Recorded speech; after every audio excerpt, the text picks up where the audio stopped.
Hello guys, my name is Indu Benchwal. I am an English trainer and welcome back to my Indu's Magical English Spoken Classes. Guys, आज का जो मेरा topic है वो है future continuous tense, right?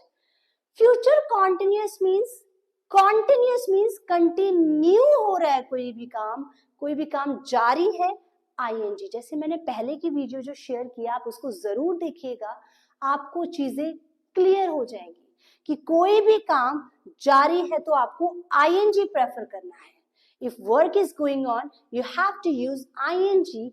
Doesn't matter we are talking about the present continuous, past continuous और future continuous, कोई फर्क नहीं पड़ता गाइस।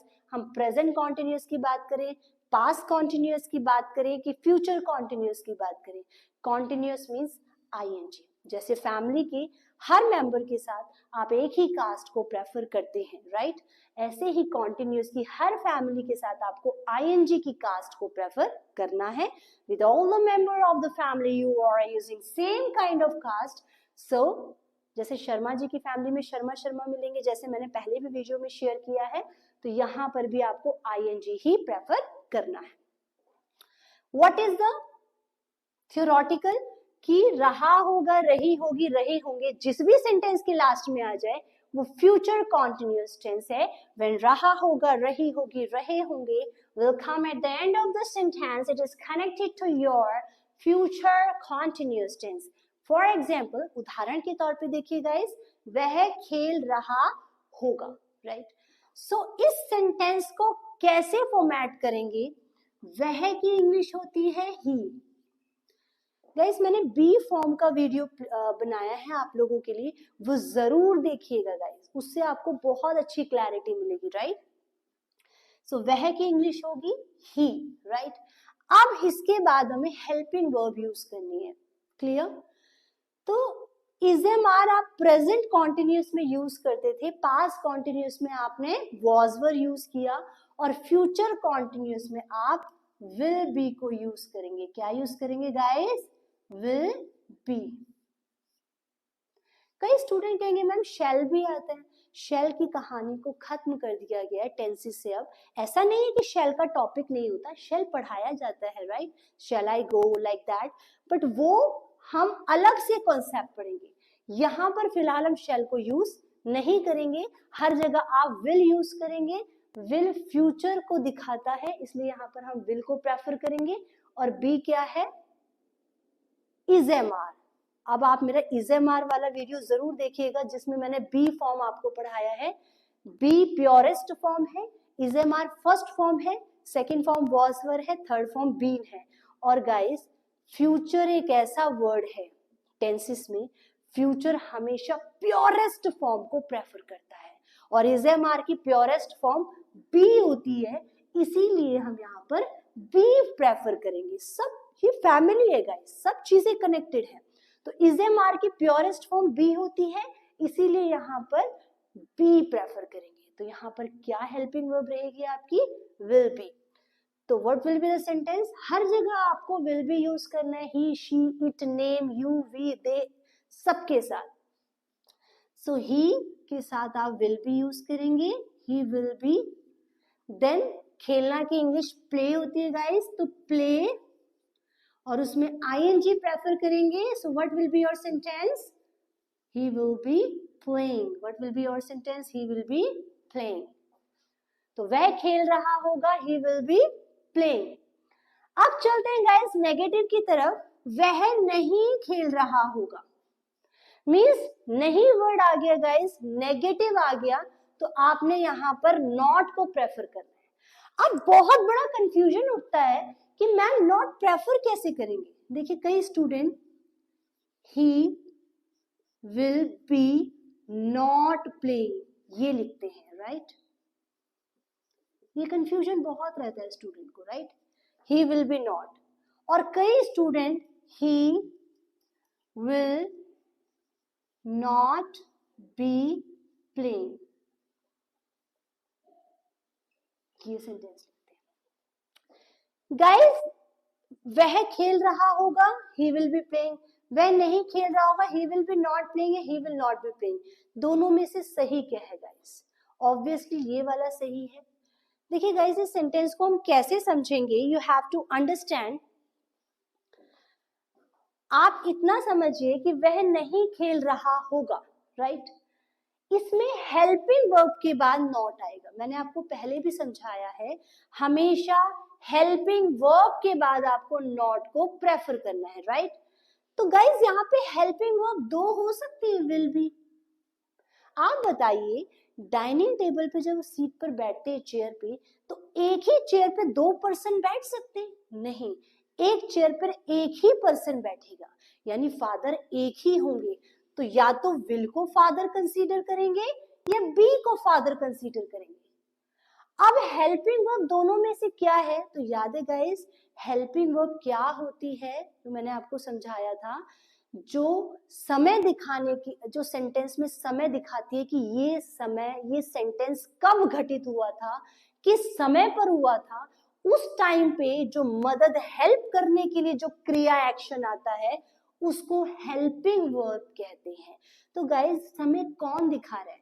विल दिखा रहा है कि बी दिखा रहा है? ऑब्वियसली विल हमें टाइम को दिखा रहा है, विल बता रहा है कि काम फ्यूचर में हुआ था, बी नहीं शो कर रहा है, राइट। तो ऑब्वियसली हम हेल्पिंग वर्ब विल को प्रेफर करेंगे। तो आपका सेंटेंस क्या होगा? He will not be playing. ये वाला सेंटेंस नहीं होगा, this will be your sentence, he will not be playing. हमेशा हेल्पिंग वर्ब के बाद नॉट आता है, राइट। तो यहाँ पे हेल्पिंग वर्ब विल होगी, फादर एक ही है, चेयर पे एक ही पर्सन बैठेंगे, समय हमें विल दिखा रहा है फ्यूचर का, इसीलिए विल नॉट बी प्लेइंग। अब सेंटेंस क्या होगा? Interrogative, right. इसको रब कर देते हैं गाइस, ताकि आपको सेंटेंस क्लियर हो जाए। सो सेंटेंस क्या होगा? He will not be playing. अब चलते हैं इंटेरोगेटिव। इंटेरोगेटिव की सबसे बड़ी पहचान क्या होती है? क्या वर्ड सेंटेंस के शुरू में आ जाए वो इंटेरोगेटिव सेंटेंस है। सो what will be the sentence? क्या वह खेल रहा होगा, राइट। क्या वह खेल रहा होगा। तो अब सबसे पहले पापा जी आएंगे, ऑब्वियसली डाइनिंग टेबल की फ्रंट सीट पे हेड ऑफ द फैमिली जो भी होंगे वो बैठेंगे। तो पापा है, तो पापा कौन है?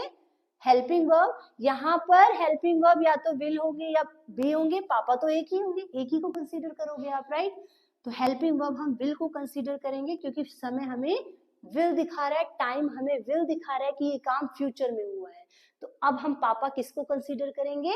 विल को। तो यहाँ पर फादर कौन होंगे? विल। तो सबसे पहले विल, पापा पहले आ जाएंगे। लिख लीजिए यहाँ पे फादर, ताकि आपको क्लियर हो जाए। पापा के पहले आते ही, हेल्पिंग वर्ब के पहले आते ही सारा सेंटेंस पहले सेंटेंस की तरह जाएगा। ही, विल को स्किप करेंगे, विल आ चुका है। He be playing, he be playing, question mark. So what will be your sentence? Will he be playing, right.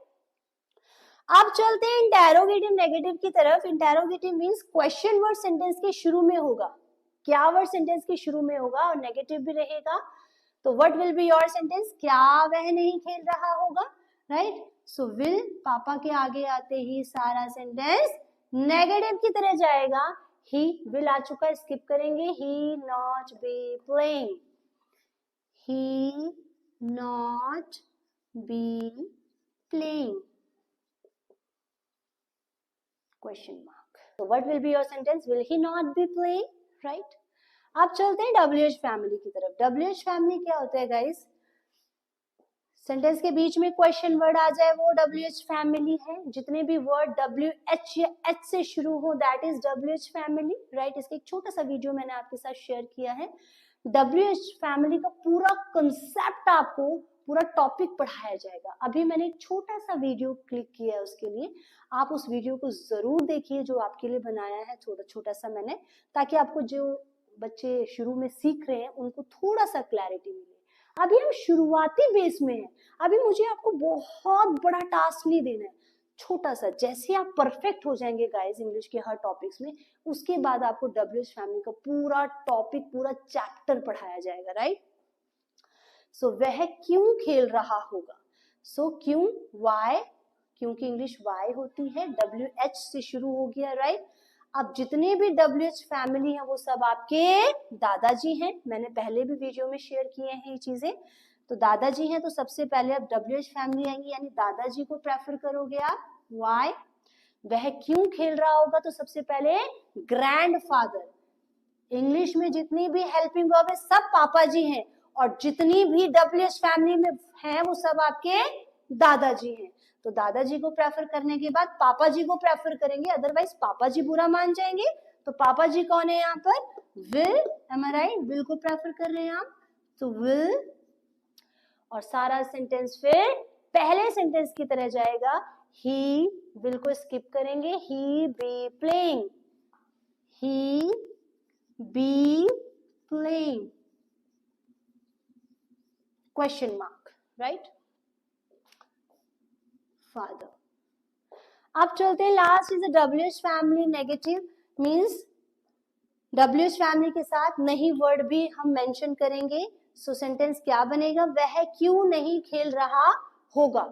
तो सबसे पहले दादाजी को प्रेफर करेंगे. दादाजी कौन है, वाई. वाई को प्रेफर करते ही यहाँ पर फिर पापा जी को प्रेफर करेंगे, जो विल है यहाँ पर, राइट. दादाजी पापा जी को प्रेफर करते ही नेगेटिव है तो सारा सेंटेंस नेगेटिव की तरह जाएगा. ही नॉट, विल आ चुका है, स्किप करेंगे. He not be playing, he not be playing. So what will be your sentence? Why will he not be playing? Guys, हमें काम सिर्फ इन दो सेंटेंसेस पे करना है. अगर ये क्लियर हो जाए तो सारे सेंटेंस कनेक्ट होते जाएंगे. बस दादाजी और पापा जी वाला ध्यान रखना. जिंदगी में कभी भी आपको धोखा नहीं देंगी ये चीजें, राइट. आप कभी भी कंफ्यूज नहीं होंगे, क्योंकि कॉन्सेप्ट आपने लाइफ से कनेक्ट कर दिया, दादाजी से कनेक्ट कर दिया, पापा जी से कनेक्ट कर दिया, राइट. तो आज के लिए गाइस इतना ही, राइट. मेरा बी वाला वीडियो जरूर देखिएगा, उससे आपको बी फॉर्म का भी क्लियर हो जाएगा, राइट.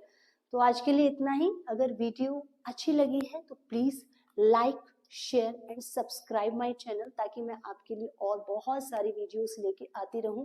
इंग्लिश का जो पड़ाव हम पार करेंगे फ्रॉम बेसिक टू एडवांस, वो क्लियर होता जाए, राइट. सो आज के लिए इतना ही. Thank you so much guys for giving your precious time. Thank you so much.